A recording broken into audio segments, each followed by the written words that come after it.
Good afternoon, people. Just welcome back to our channel, Breaking Bread.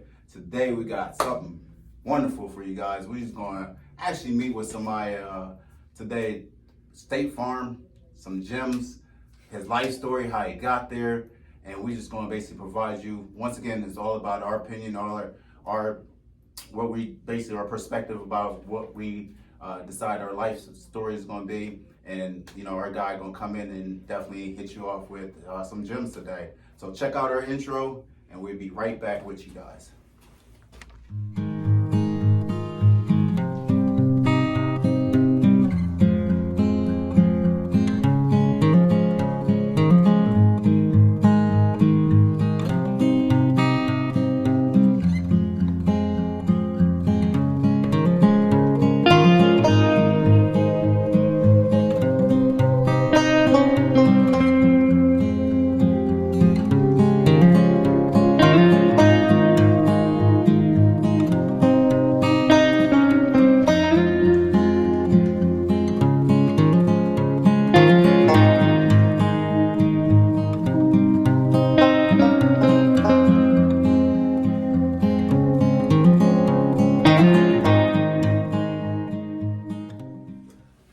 All right, we back.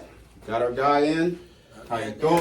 Welcome. Appreciate it. You know what I'm saying? Hey. We just here today. Go ahead. Well, again, today we were my brother Ray. I met Ray through getting insurance from him from State Farm.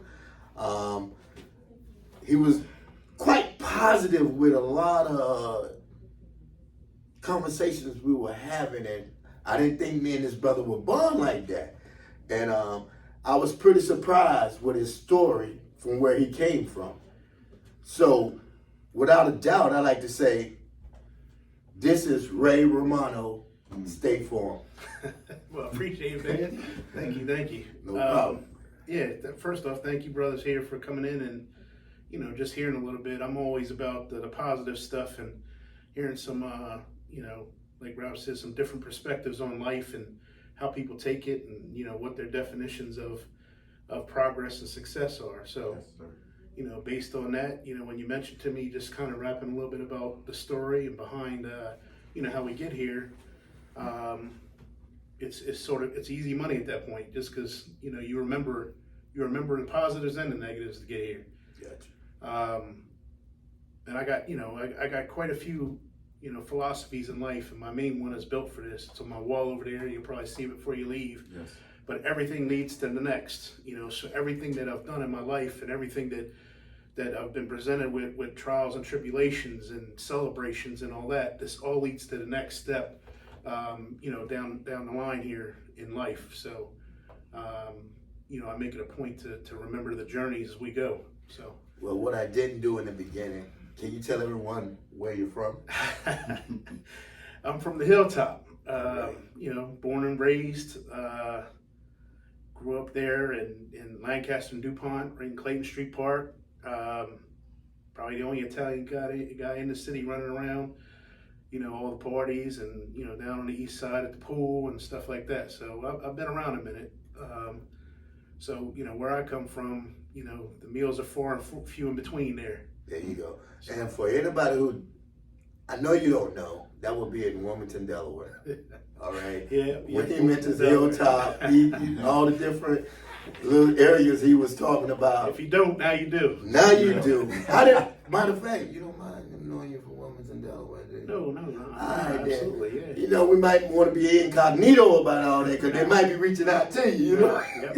Matter of fact, we're gonna drop Ray's information. So if you are looking for any type of insurance through State Farm, definitely hit our guy up. But that will be in the description. But Ray, as you got on you all built for this, coming from basically, in my perspective, the hood. I've been in Delaware since '91. Came from a foreign country, Jamaica to be exact. Came here, saw some, the Riverside, the East Side, uptown, all that good stuff. So what kind of helped you persevere to get to this point that you have your own State Farm location and have employees under you now?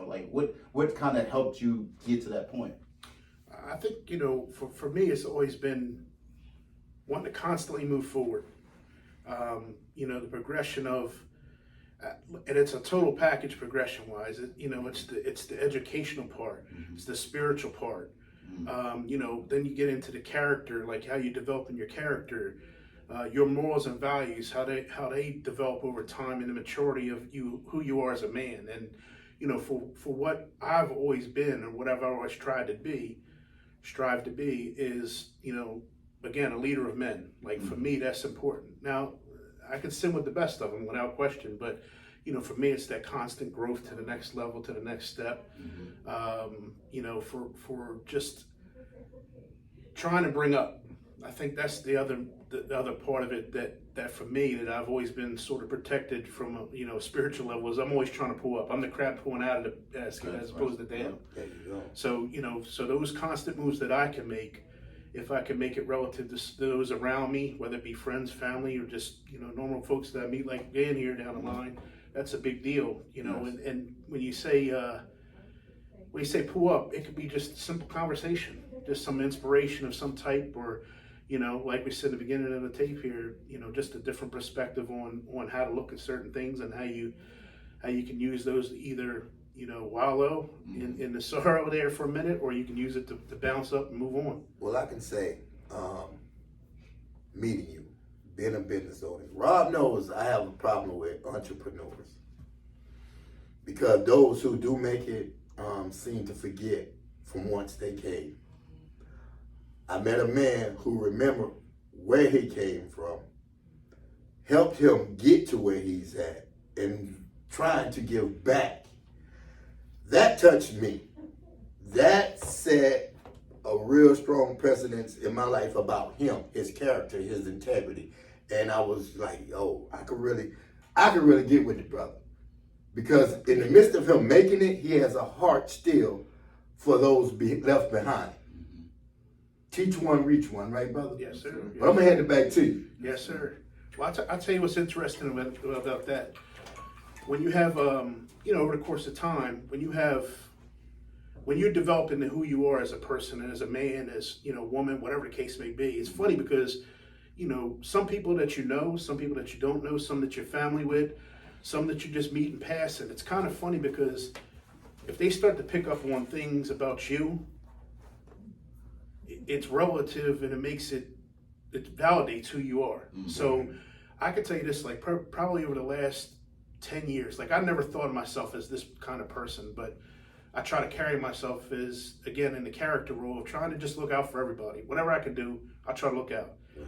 I will tell you this, I mean, I got my demons too. You burn me, that's it, I'm good. Like, right. We can move on from there. Yeah. But when you mentioned good heart, I must have heard that in the last 10 years of, a million times. But I don't think of myself like that. Like, it's crazy because as you start to, again, you mature as a person and as an individual and a spiritual and all that, there's some consistency with how others perceive what you're doing, how you're doing it. So if I'm leaving this and people are going to give me flowers and they say it's the big heart, then that's what's attached to me now for life going on. So, when you talk about, again, trying to always look out, I also have a different thought process from an entrepreneur mindset.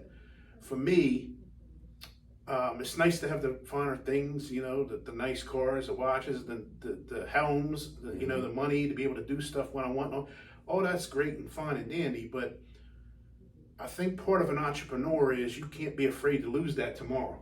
Like, for me, like I'm not afraid to lose that tomorrow. So if losing some of it is helping somebody else, then so be it. Because, when you come from where we come from, I can get and rebuild quick. I can I can transform back into that reboot and rebuild constantly. So, when you think about that, I just want to say, I'm going to cut you off. For those who didn't know, the brother just dropped a nugget. That was a golden egg right there. Yes, sir. Remember that, please.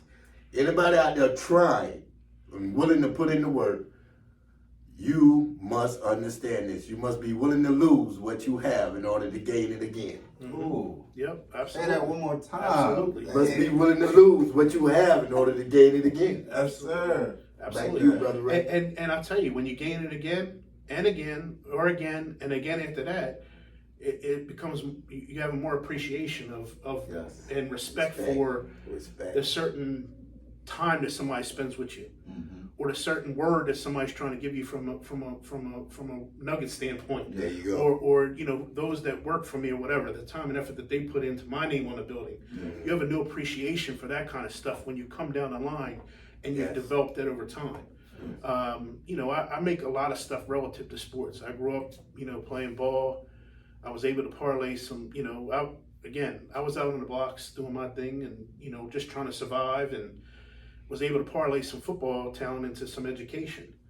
And, you know, one of the things I would say on the constant with that is you gotta be able to do stuff over and over again. So I make it relative to sports. There's a reason why you practice 5 days a week and you play a game 1 day a week. It's the same thing in life. There's a lot of stuff that you got to practice on the regular. Whether it's, again, talking about your character, talking about your morals, your values, you know, the most important thing to me is if I can do the same thing in the dark, I'm already with it in the light. So over and over and over again, I would just constantly say to myself through the course of time, I ain't never afraid to go back to where we were, because it got me where I am now, i.e. built for this. You know, when you open some canned goods and you got no electric and so forth, you open up some canned goods to eat out of it. I'm cool with that. You know, you got, you know, the majority of the folks that I grew up with, you know, the stove was everything. It was your dryer, your heater, you know, you cook on it. Like, you know, that was it. So, you know, I'm not afraid to go back to that. I'm not afraid to lose those sort of things, especially at the end of the day with knowing how far it's got me up to this point. So, I mean, you gave us some background about yourself, you know, your integrity, your spirituality. So let's get into it. Why State Farm? What made you choose State Farm over other insurance companies like Progressive, Allstate, you know, Liberty Mutual, you know, and then what kind of insurance you doing? Is it just auto? Is it house, homeowner insurance? Is it you know, what kind of insurance that you deal with?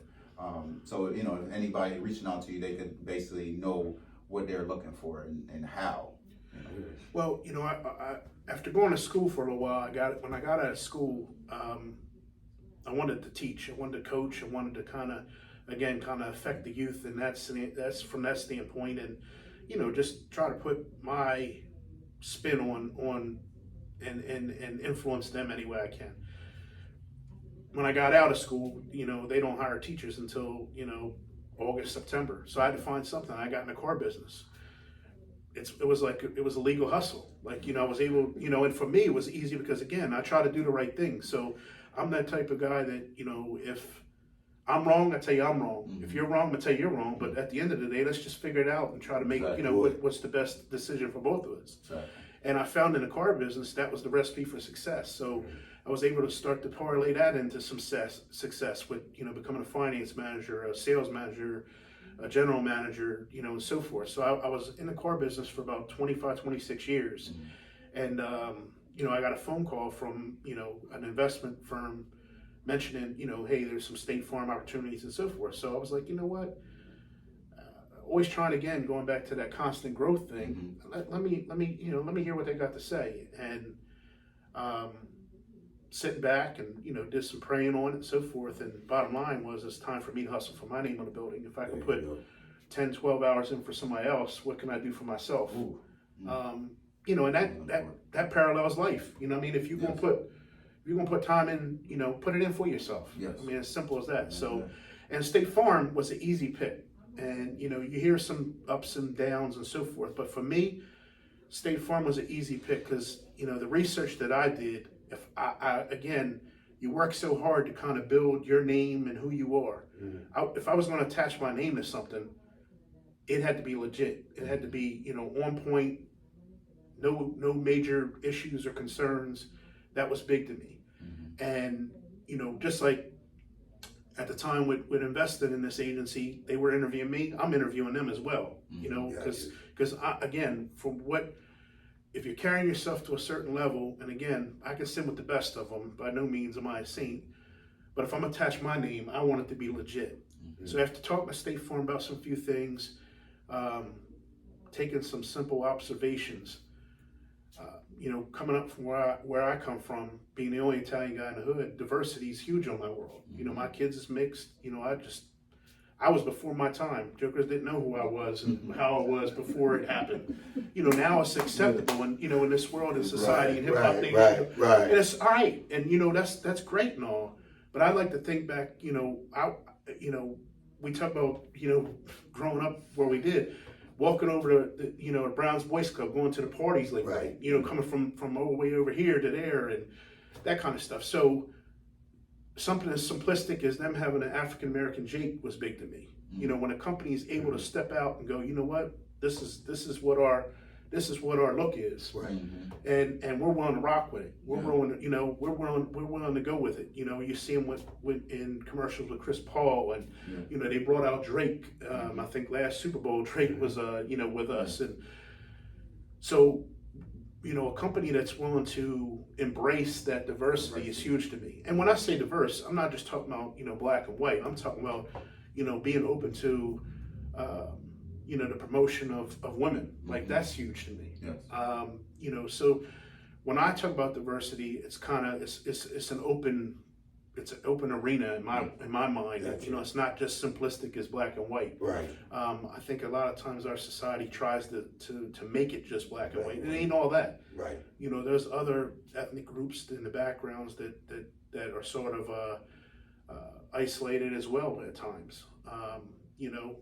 Everything from the original Indian folks that were here to Asian America now and so forth. So, that was the easy pick for me with State Farm, especially if they're able to embrace that diversity and, at the end of the day, take it on full tilt without any questions. The second part of your question is what we Stay offer. tuned. There will be a part 2 of All this types of insurance, your great auto, discussion health, as we life, go into it about life insurance financial and why services, we deal with it that. brings you One of the generational other wealth. things, me and Van got into talking Ray about, will which was continue huge, was with the discussion. Stay tuned.